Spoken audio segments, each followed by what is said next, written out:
Shalom Bapak Ibu dan semua saudara-saudaraku yang saya kasihi dalam nama Tuhan Yesus. Senang sekali kembali bisa menjumpai kita semuanya dimanapun saudara berada.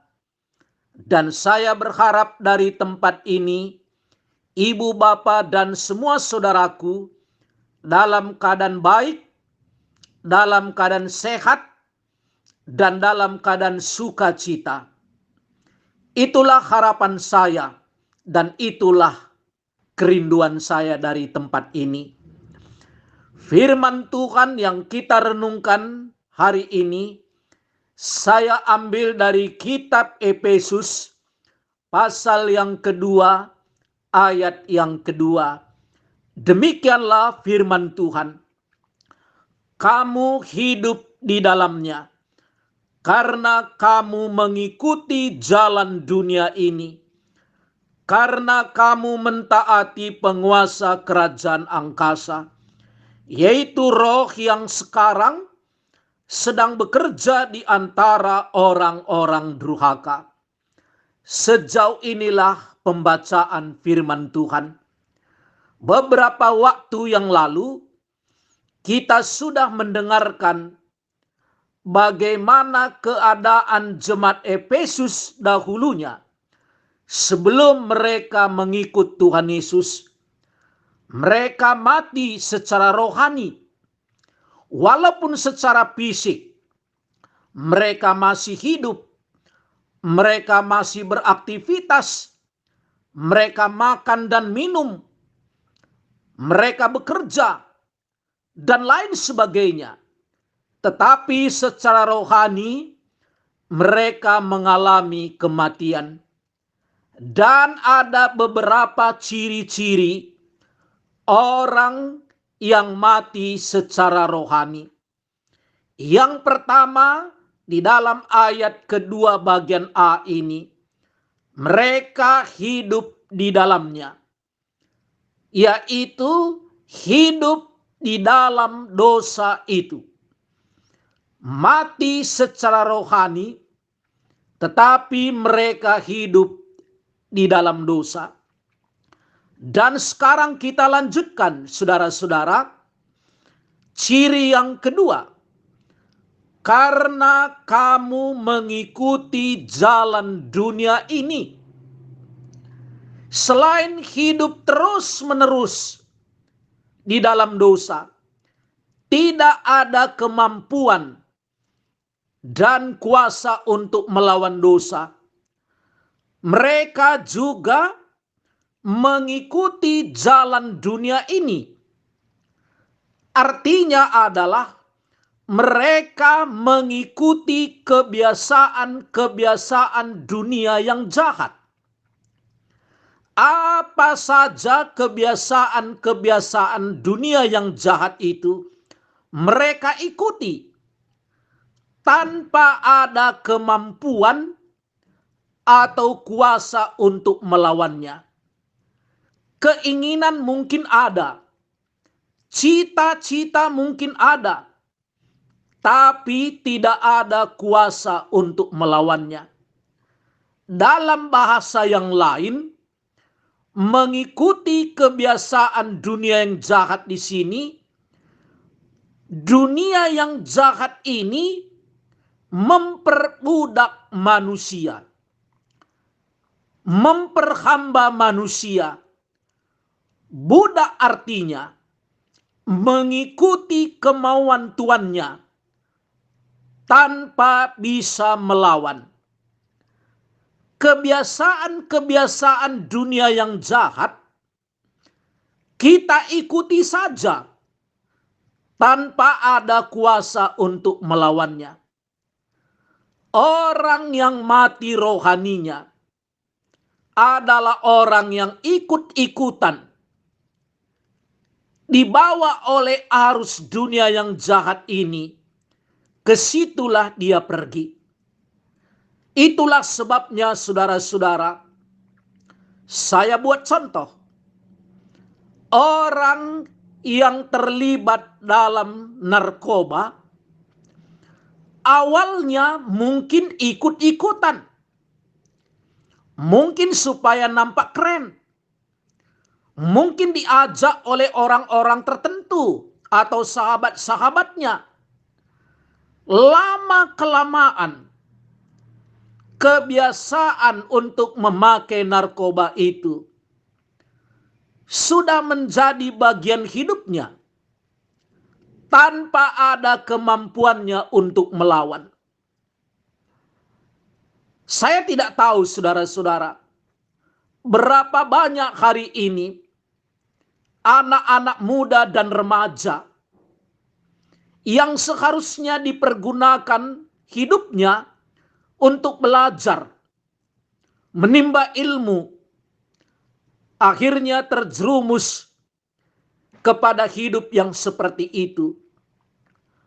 Masa depan begitu gelap. Banyak kita orang tua kehilangan generasi penerus kalau sudah masuk di dalam kebiasaan memakai narkoba itu. Mungkin dalam waktu sadar mereka juga ingin lepas. Tetapi karena sudah diperbudak, keinginan cuman ada, tapi kemampuan tidak ada. Kecuali ada yang melepaskannya.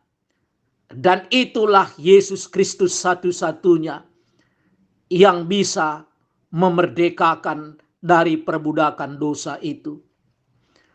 Demikian juga hari ini, banyak sekali kita melihat muda-mudi, para remaja, bahkan mulai anak-anak setingkat SD,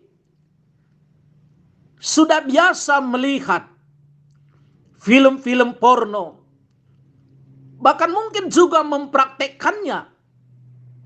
Begitu banyak orang-orang yang masih duduk di bangku sekolah menengah pertama, sekolah lanjutan tingkat atas, dan para mahasiswa seolah-olah sudah biasa untuk melakukan hubungan layaknya suami istri. Itu sangat menyedihkan saudara-saudara. Sering sekali kita lihat di berita-berita, ada mahasiswa harus menggugurkan bayi dalam kandungannya padahal dia belum berumah tangga. Betapa hari ini para orang tua tidak was-was kalau anaknya kuliah di kota yang lain atau di tempat yang lain. Bagaimana pergaulan anak saya? Jangan-jangan mereka sudah melakukan perbuatan-perbuatan yang tidak baik itu. Dan itu sepertinya sudah biasa dan sudah umum. Mengapa hal itu bisa terjadi? Dikatakan karena mengikuti kebiasaan dunia yang jahat ini. Seolah-olah melakukan seperti itu sudah biasa saja. Bahkan sebagian orang tidak merasa tabu lagi. Saudara-saudaraku, awalnya biasa saja. Lihat saja orang yang merokok. Awalnya waktu mulai merokok, pasti tidak bisa menikmatinya. Mungkin juga saudara pertama sekali merokok sudah merasa pening. Tapi lama-kelamaan sudah kecanduan dan sudah diperbudak. Banyak sekali kebiasaan-kebiasaan dunia yang jahat ini kita ikuti saja. Saya nggak tahu saudara-saudara yang mendengarkan firman Tuhan ini. Apa yang memperbudak kita hari ini? Adakah hari ini yang memperbudak kita gaya hidup hedonisme? Tidak peduli masa depan, asal ada uang habiskan saja. Makan di restoran mewah padahal orang tuanya susah. Tidak peduli orang tua begitu susah mencari makan. Dia minta kepada orang tuanya dengan alasan uang kuliah, biaya hidup. Tetapi bersama dengan teman-temannya karena ikut-ikutan, mereka makan minum di restoran yang mewah. Menghabiskan uang itu, menghabiskan hidupnya, waktunya. Hal-hal yang tidak penting. Pola hidup bermewah-mewahan. Inilah gaya hidup dunia yang jahat ini. Mungkin juga hari ini ada saudara yang mendengarkan firman Tuhan ini yang sedang diperbudak oleh narkoba. Mungkin hari ini juga saudara-saudara yang mendengarkan firman Tuhan ini atau keluarga kita sudah hidup dalam seks bebas. Sudah kecanduan dalam rokok. Atau sudah minum minuman keras yang sering sekali membuat saudara mabuk dan pulang ke rumah melakukan kekerasan. Itu yang sudah umum saudara-saudara. Bagaimana jalan keluarnya? Yesus berkata di dalam kitab Yohanes pasal 8.